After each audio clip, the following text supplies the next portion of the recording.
We ended up going from 0 to 800 homes in a matter of 4 weeks. And I have to tell you, I thought that this was it. Like, this was our rocket ship to the moon. You thought, we made it. We're here. We got it. Right. If you build it, they will come. And look what's happening. And so we get introduced to 20 investors in Silicon Valley. 10 of them reply to our email. 5 of them meet us for coffee. 0 invested in us. 10 years ago, even 5 years ago, most of us would have thought the idea of renting out a room in our home to a complete stranger a little creepy. Even spending the night in someone else's home you never met would probably seem weird, especially on vacation or a business trip. But now it's not just normal. It's actually the preferred way to overnight for millions of people around the world. Even celebrities do it. And the company that made all of this normal, of course, is Airbnb. And the guys who started it had no background in travel or hospitality or even technology. Joe Gebbia graduated from art school at the Rhode Island School of Design. Brian Chesky, his co-founder, was Joe's college buddy. They played pickup basketball together. And after they graduated in 2005, both Joe and Brian moved out west. Brian went to L.A., Joe went to San Francisco. And in that first year, Joe, who was designing book covers at a publishing house, worked really hard to convince Brian to move up to San Francisco to start a business. And as Joe tells the story, after some prodding, Brian agreed. Both of us simultaneously quit our jobs. He left his, I was at Chronicle Books full time at that point, and I left to dream up something with him. And you guys were like in your mid-20s or 25. So you didn't need a whole lot of money, presumably. At this point, no. We're just a couple of college grads, eating ramen. Yeah. Why does everybody eat ramen? Everybody eats ramen. It's so cheap. There's like ramen.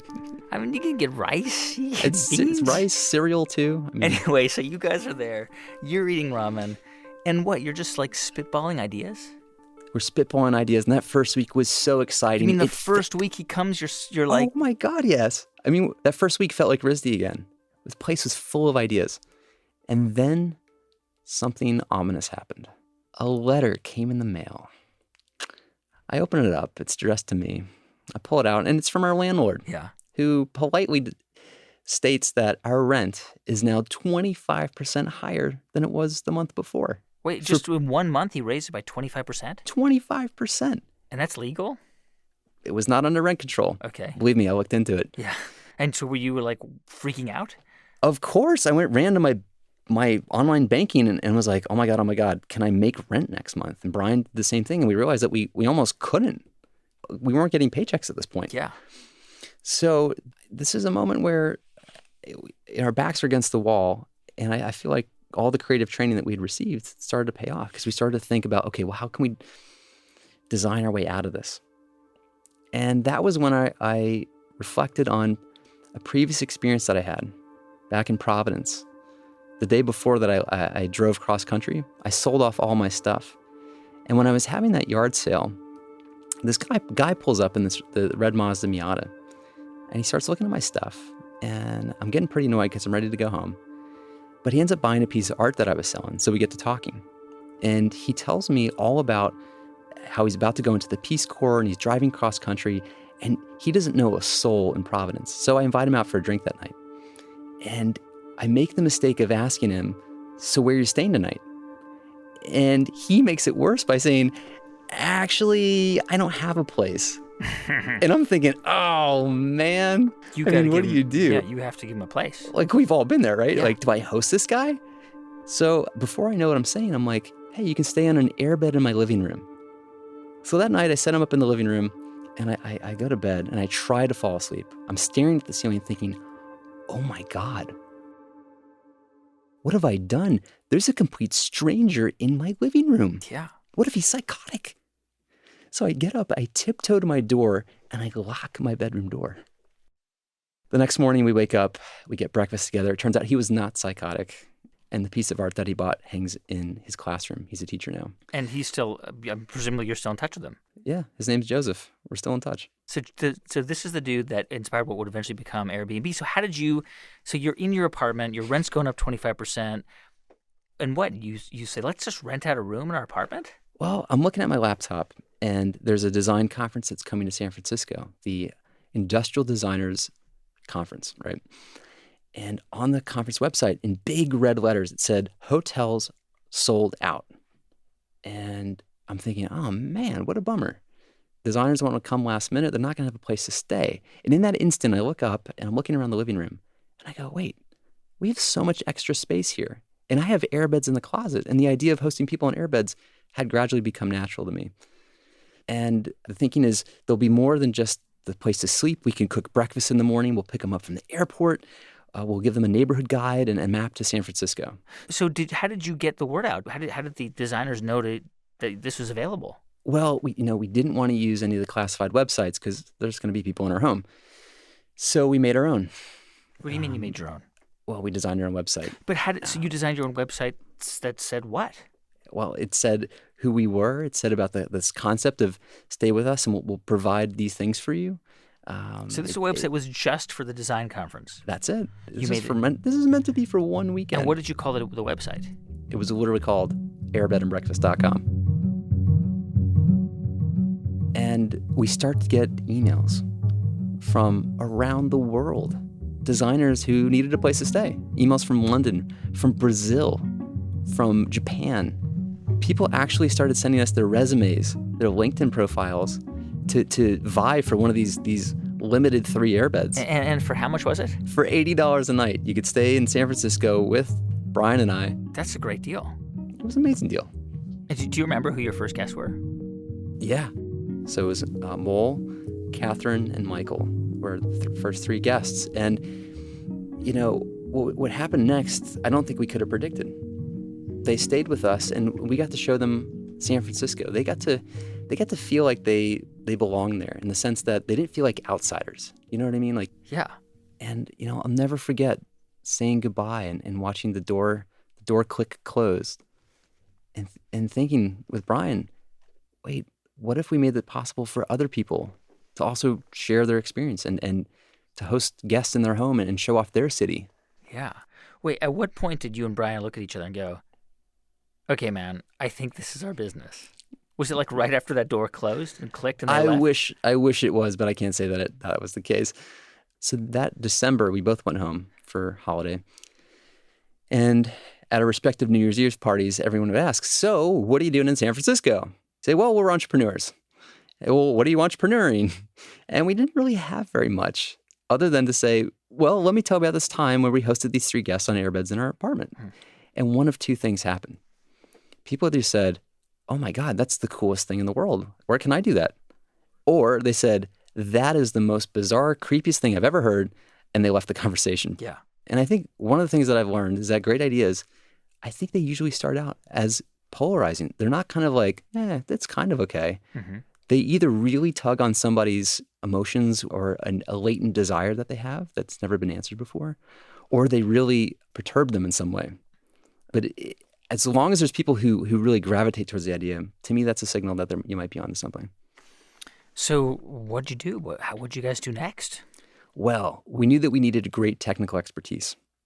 And funny thing, the roommate who moved out so that Brian could move in was a guy named Nate Blacharczyk. Nate was an engineer who found me on Craigslist. And as we lived together, there were some similarities in how Nate and I worked, which is that we come home from our day jobs, and in the evening, we would both work maniacally on our own projects. And I'd look over my shoulder. I remember thinking to myself, this guy has a work ethic just like I do. If I ever need an engineer, I think I'm going to call Nate. So here we are, January of 2008. So I meet Nate for a drink. I tell him about this weekend experiment with these 3 guests. And Nate loved the idea. He's like, we can use the internet to actually get people off the internet. How cool is that? And he had this coding experience that neither you nor Brian had. He was a computer science degree from Harvard. Yeah, he sure did. So I guess at this point you have your team assembled, you've got your idea, you have your website. So when do you really decide to launch it? We all agreed that we would launch the next version of our site, Airbed and Breakfast, at the next big tech conference, because Actually, we thought the original opportunity was housing for conferences. Right. So the next big one that was coming up was South by Southwest. And every year the same thing happens. Hotels sell out months in advance. People scramble for housing. And it's also the place where some of the tech greats had launched before us. Twitter had launched their Foursquare and others. And we thought, well, this is perfect. We're just going to follow the rocket ship that all of them did. Yeah. So at this point, we have about 3 weeks to build before South by Southwest. I'm doing design, Nate's doing the coding. We're just pulling the pieces together. And no money at this point. Oh, no money at all. Just doing this just like on a shoestring. Half a shoestring. Yeah. So we get it out just in time. We ship it. When you say you ship it, what do you mean? We release the next version of the site. Okay. And we think this is the next greatest thing. And at this point, there's not a single listing on it, right? Not yet. Okay. We actually had 6 people put up listings in Austin, and we had 2 people book those listings. Oh. One of them was Brian. Wow. So it was not a smashing success at all. Were you guys like sad, or were you laughing about it, or were you? No, this was completely demoralizing. Yeah. Here was this idea that we were so excited about, and nobody took us up on the idea. So we learned 2 things from Austin. The first was that exchanging money in person is really awkward, especially inside of a home. So we thought, well, why do people have to exchange cash in person? What if we just bring the transaction online? What if we allowed people to seamlessly pay with their credit card, same way you would for traditional accommodations on the internet, but instead you get somebody's home? Right. And suddenly we realized we had a business model. We said, well, maybe we'll just take a transaction fee as we flow the funds from guest to host. The second thing we learned is that there were people who did want to travel where there weren't conferences taking place. They're emailing us, including our first 3 guests, Catamol and Michael, were emailing us, hey, I'm going to Vancouver next week. How do I stay in somebody's home? I had such a good experience with you guys. And we're like, well, is there a conference going on? And we said, well, why does there need to be a conference? Maybe this is just a travel site. So we went back to Nate and we said, well, Nate, let's add payments and let's make this a travel site. And Nate started to warm up to the idea, but it had some real questions about how to get a marketplace like that started. So he started to build something even more ambitious? Well, actually, he moved back to Boston to be with his girlfriend. And so kind of, the band's falling apart a little bit. And that's when we had an idea, which was, what if we relaunch this new version of our service and we do it at the crest of a tidal wave of press, which in summer of 2008 was Barack Obama. And specifically, Obama speaking at the Democratic National Convention in Denver, Colorado. Yeah. Where there was a housing crisis because 100,000 people were anticipated to see Obama speak, and there were less than 30,000 hotel rooms, most of which were picked up by delegates. So this is a real problem. In fact, the mayor of Denver at one point thought about opening up the city's parks so people could camp out. And we thought, well, what if we timed the relaunch of our service? This will be the 3rd launch. During the DNC, we can ride the coattails of all the Obama press to bring a lot of awareness to this marketplace. And so that's exactly what we did. We hustled, we flew to Denver, we met people on the ground, we got local press, which turned into regional press, which turned into national press, and eventually international press. Wow. And so this is still weeks before the convention, right? Yeah, this is like July 2008. And what happened? Well, we did a live interview with CNN from our living room, and we had about 100 people actually book and pay with a credit card through our service, which this was like the first sign of a working, viable marketplace, even to the point where we were getting customer service calls for the first time. Yeah. And that just was your cell phone? Yeah. How did it go? It went great. We ended up going from 0 to 800 homes in a matter of 4 weeks. So 800 homes are on this site called Airbed&Breakfast. That's right. And I have to tell you, I thought that this was it. This was our rocket ship to the moon. You thought, we made it. We're here. We got it. Right. If you build it, they will come. And look what's happening. And they came, yeah. And then the convention ended. And all of those numbers came crashing right back down. So here we had a dilemma because at this point we had also started talking to investors. We thought, well, this is a great time to talk to investors. Our numbers are up. Yeah. Look, it's actually working. We have stories that we can share. We've got press. We get introduced to 20 investors in Silicon Valley. 10 of them reply to our email. 5 of them meet us for coffee. 0 invested in us. Wow. It was completely demoralizing. Yeah. Like 2008 was the worst year of my life. Really? Oh my gosh, yes. Because you've put so much into this thing, right? Like there was nothing else going on in my life except this. And to put it in front of very credible investors, the guys that have picked the Googles and PayPals and YouTubes of the world, and for them to look you square in the eyes and go, well, this is weird. I'm not invested in this. What did they say? Why? Well, they didn't say this, but here's the underlying reason. It's because we've all been taught since we were kids that strangers equal danger.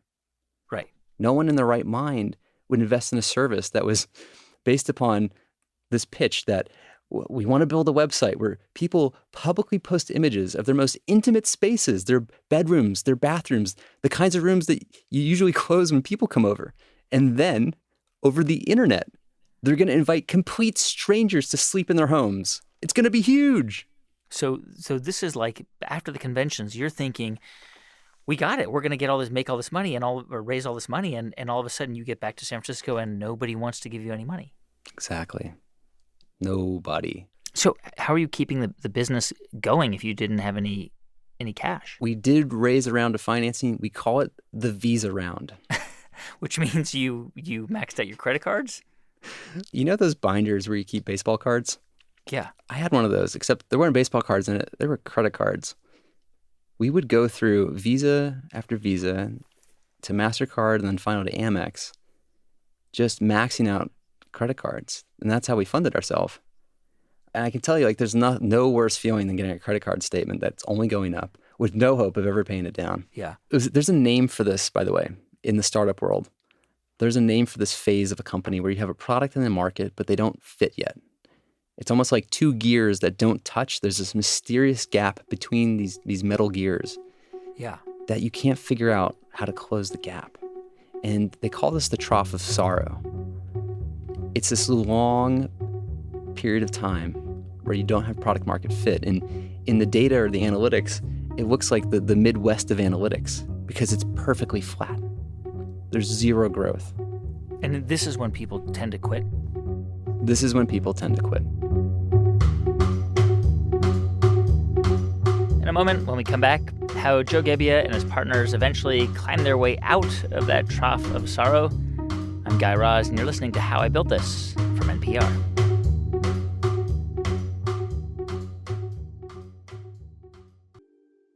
Just one more thing before we get back to the show. We've been incredibly inspired by the hundreds of stories you've sent us about the companies you are building. Let me just read a few examples here.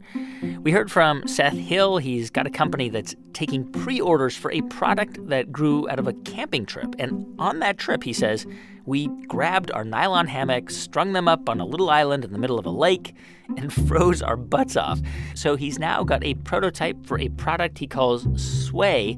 It's an insulated hammock that he says solves cold butt syndrome, which is a real thing. Look it up. We also heard from Leah Ferrazzini. She started Semolina Artisanal Pasta 2 years ago in Los Angeles. She's never had a business before, and she's had some real hurdles. Like she says she engaged in some hand-to-hand combat with her pasta extruder, and she lost.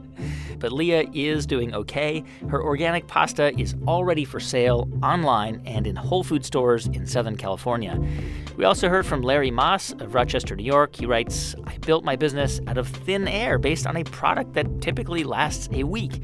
And Larry is talking about balloons, like the kind you make balloon animals out of, except his balloon sculptures are gigantic. They can literally fill a whole building.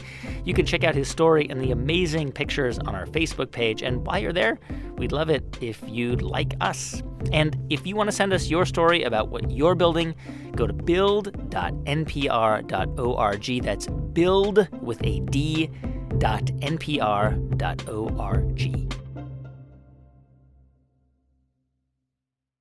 It's How I Built This from NPR. I'm Guy Raz. So it's 2008. Joe and his partners have no investors and a lot of credit card debt, and they're trying to figure out how to raise cash. It was at this point that Brian and I are in the kitchen late one night. It's like 2 a.m, and we're just trying to keep each other's spirits up. And it's during the peak of Obama versus McCain. This is like September of 2008. And we're riffing on this idea of being airbed and breakfast and providing, maybe we gave our hosts some breakfast cereal to give to their guests. Oh, wouldn't it be funny if it was politically themed? Oh yeah, we could call it like Obama O's, the breakfast of change. Or maybe Captain McCain's, a maverick in every bite. And we actually ended up making breakfast cereal. Wait, you made breakfast cereal? Like actual cereal to eat? Well, it's a good question, which is how do you make breakfast cereal? Yeah. And how do you do it with not a zero budget, but a negative? You're in a deficit, by the way. Yeah. So, I picked up the phone, I called Kellogg or General Mills and started going through the pitch. And then I go, hello? Hello? They had hung up on me. And then it dawned on me, well, maybe we don't have to make cereal. Maybe we can just go to the grocery store, buy some cereal off the shelf. We could design our own box and put the bag of cereal in our own box, seal it up, and sell it that way. Just sell it on the street? Well, maybe we'd make a website. We know how to do that. So this would be instead of Airbnb or in addition to it? At this point, we weren't really sure. Yeah. Then the question was, well, how do you make the boxes? So I found an illustrator. I did the art direction, pulled all the pieces together, and I found a RISD alumni in the East Bay here in San Francisco that I went in and, I poured it all out to this guy. I said, here's the idea, the concept we're really excited about. Here's the mock-ups and the sketches. And he goes, all right, here's what I'll do. I'll make 500 of each box. You guys don't have to pay me up front, but pay me a commission based on every sale. And it dawned on us that with 500 of each box, well, that was a limited edition. That was a collector's item. We could number them on the top of the box out of 500. And suddenly, we decided we could sell a box of Obama O's and Cat McCain's for $40 a box. What? This is just a crazy story. I've forgotten about Airbnb. Where are we going? What's going on with this interview? So we make... Look, it's an entrepreneurial bender going on here. So we make obamos.com. We get the boxes of cereal. We put 100 boxes together, and we mail them out to all of the press that we could mail to. Like every morning show had a box of these. So we ended up getting featured on all of these different shows. CNN did a live interview with us about breakfast cereal, and we were the #1 politically themed video on CNN.com for an entire day. And after that CNN interview, we ended up selling out of Obama O's, which is incredible. But where did you think you were going to go from there? It almost didn't matter because at $40 a box times 500 boxes, we made $20,000 in breakfast cereal. Yeah, that's which a lot was of breakfast cereal. Barely just enough to pay off our credit cards. All right, so you pay off your credit card bills, and then what? You go back to Airbed and Breakfast? Well, we go out to this sort of fateful dinner one night with one of our mentors. It was Michael Seibel and Justin Kahn. And so we're out to dinner with them, and they had been helping us the last couple of months, and we're kind of like at the end of the rope, and they can tell, and they're like, you guys need some help. You should participate in this incubator program called Y Combinator. So we're at dinner, and we look it up on our phones, and the deadline was the night before. So we're like, oh, come on. But they end up emailing the guy who runs it, a guy named Paul Graham, who they knew. And they say, hey, Paul, there's these guys, they've got this concept, and they'd really benefit from being in your program. Would you take a look at their application if they send it to you? And Paul writes back and says, yeah, if they get it to me by midnight tonight. Wow. So Brian and I race home. It's like 10 o'clock at this point. We start to fill out the application. It's pretty intense. Yeah. So the next day, we get this call back that our application got accepted. So we got to the next round, which was an interview. So we prepared in advance. We would grill each other with all these really tough questions. What's your growth rate? How do you plan to expand internationally? What's the next big feature you're going to build? Et cetera, et cetera. And so we go into the interview. It's in this small, tiny room at the Y Combinator office. And there's 4 partners around the table. We sit down, and the very first thing out of Paul Graham's mouth is, you mean people actually use this? And we go, yeah. And he goes, well, that's weird. Wow. Well, he said, that's not a great way to start an interview of any kind. And it kind of went downhill from there. Uh, we're walking out of the room and kind of thinking like, this is our last chance effort, and it didn't go so well. And that's when I remembered that I had brought a box of Obama O's to give to him as a gift. So I go running back into the room. I whip out the box. I hand it to him. I go, hey, Paul, we got this for you. He goes, oh, where'd you buy this? I go, well, we made it. He goes, what do you mean you made it? And I told him the story in 60 seconds. And he goes, wait, so you guys funded your company based on selling breakfast cereal? And he immediately turned around and put the box of cereal on the shelf behind his desk. On the ride home, we get a phone call from Paul Graham to inform us that he'd like to offer us a spot in the Y Combinator program. And we later found out that the reason we got in wasn't because of our idea. It was because through the breakfast cereal, we had proven to him that we had hustle, we had grit. If we could figure out how to sell breakfast cereal for $40 a box, we could figure out how to make our website work. All right, so you get into Y Combinator, and what does it like? What does it do for you guys? What happened there? Y Combinator was a game changer for us. And I'll never forget the first office hours that we had with Paul Graham. He sits down with us and he goes, where's your market? And we look at each other and we're like, we don't really have a market. No one's really using the website. But we go, in New York is showing some promise. We have 30 hosts in New York who are renting their extra rooms out in their homes. And he goes, so let me understand. Your customers are in New York City, but you're here in Mountain View. And we're like, yeah, we're here for your program. And then he goes, what are you still doing here? Go to New York City. And he points his finger at you. He's got this thing where he like looks at you and points his finger. And it was in this moment, sitting in this room, this tiny room, where something profound changed for us. Because up until this point, we had subscribed to the mythology of Silicon Valley. Yeah. Which is that you have to solve things in a scalable way. Right. Because what happens when one day the rocket ship takes off? You don't want to get left behind because your code held you back. And so we had tried to solve our problems by coding our way through it. And if you remember, that didn't get us anywhere because we were in the Midwest of analytics. Right. And so here comes Paul Graham, who gave us permission to do things that don't scale, such as fly across the country and meet the early adopters of your service. Yeah. And it was in that moment that we felt so much more free to think even more creatively about how we could get our service off the ground. If you could do things that don't have to scale, what else could we do? And as we start going through the search results and looking at the hosts, we identified a pattern. And the pattern was this. People just generally didn't know how to take a good photo of their home. So the photos were really bad. So the photos that you had on the site at that time were just like crappy photos? Well, people were using their camera phones. At the time, it was like flip camera phones, which is even worse. Yeah. They were taking pictures at night. It just wasn't, they weren't merchandising their home in a way that you would want to stay there. So therefore, no one was booking them. And we thought, I went to art school. I took some photography classes. I've done photography my whole life, in fact, as a hobby. I'm willing to bet if we just flew out there for a weekend, we could probably take some nicer photos. And we wouldn't charge them for it. We'll do it for free. So that weekend, we bought plane tickets. Brian and I flew to New York. We emailed our hosts, all 30 of them. We rented a really nice camera and went door to door throughout Manhattan, Brooklyn, and other parts of New York. And it was funny because I'd knock on the door and then they'd open the door and I'd introduce myself as, hey, I'm Joe. I emailed you from Airbnb. And they're kind of like looking over my shoulder. So yeah, where's the professional photographer you promised? I go, well, that's me too. I'm also going to take the photos for you. Yeah. So you're the guy taking the photos. So yeah, I'm taking photos. And what's cool is that the photos are looking pretty good. I'm getting the lighting right, the composition. I'm kind of staging the place a little bit, just, fluffing the pillows and making sure that the place doesn't look cluttered. And I'd show the photos on the back of the camera, say, hey, what do you think? Do you like these? And these hosts were like, oh my God, my apartment looks amazing. I can't believe it. Do you want to stay for some tea or coffee?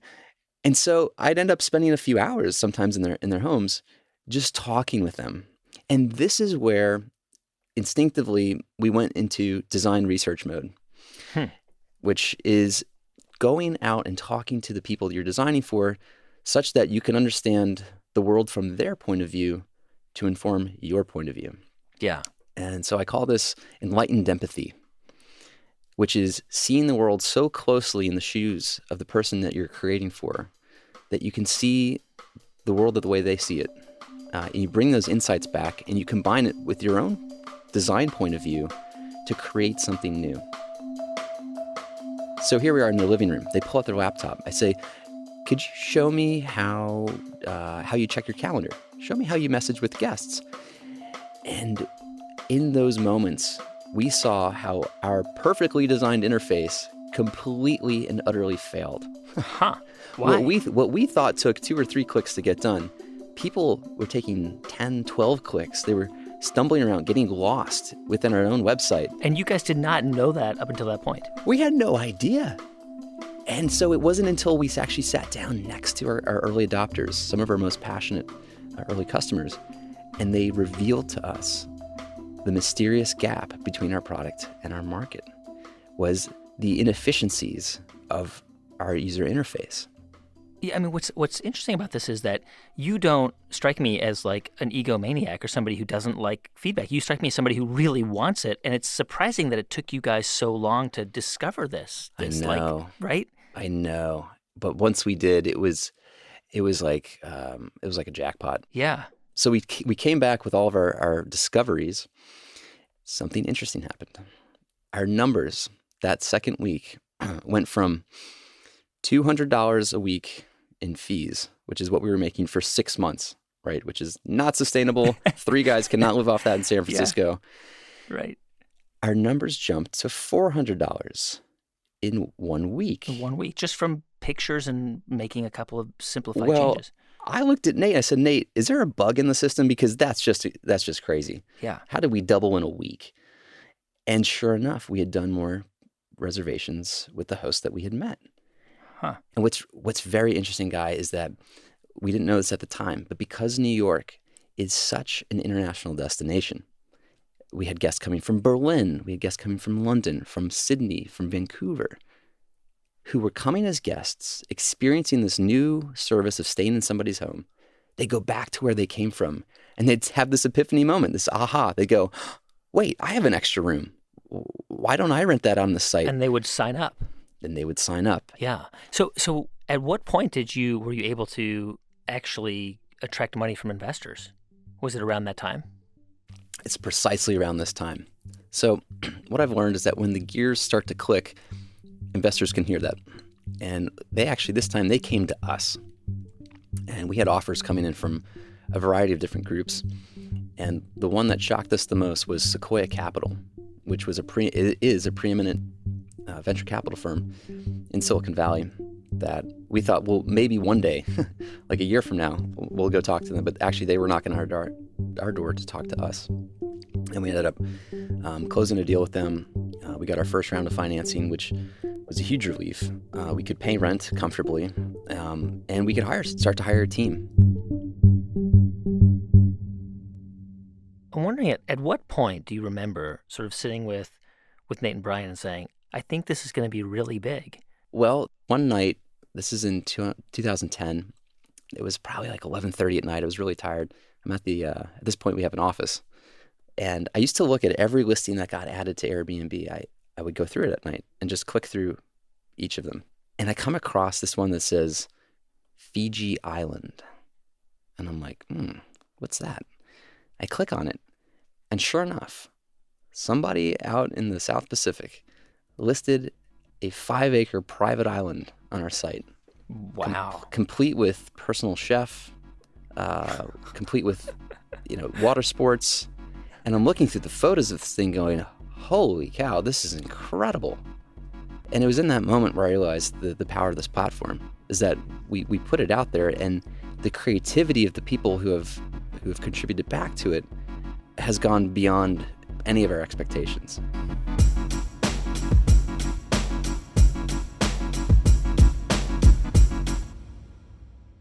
So you guys have obviously grown much, much bigger since then, bigger than most or all hotel chains. And you have some similar challenges to companies like Uber with some cities saying, hey, you guys should be regulated like hotels. So how do you respond to that? I think about that question in the context of innovations over the last 100 years. Hmm. And there are three examples that come to mind of new ideas that entered the world that had a pretty rough start, but are now so commonplace and everyday that you'd laugh if you thought like, oh, wow, like people were against that at one point. So ATM machines at one point, and I think it was in the 1970s, were had a lot of criticism. And I think there were actually laws being written against them in certain states throughout the U.S. because it was this new and different way of banking where you didn't have to go inside and talk with a person behind a desk who could maybe upsell you on other services. You just went to a computer in a wall and retrieved your money. But of course, can you imagine today without ATM machines? No. The VCR, I think, is another great example. It was first patented in the mid-20th century, but it didn't really become a product until the 80s, the early 80s, because it was met with such resistance from incumbent industries that didn't want people to watch movies at home. The car is another example where when the Model T came out in 1908, it represented a new way to travel, a new way to a new form of transportation. And there were certain cities that were against the car.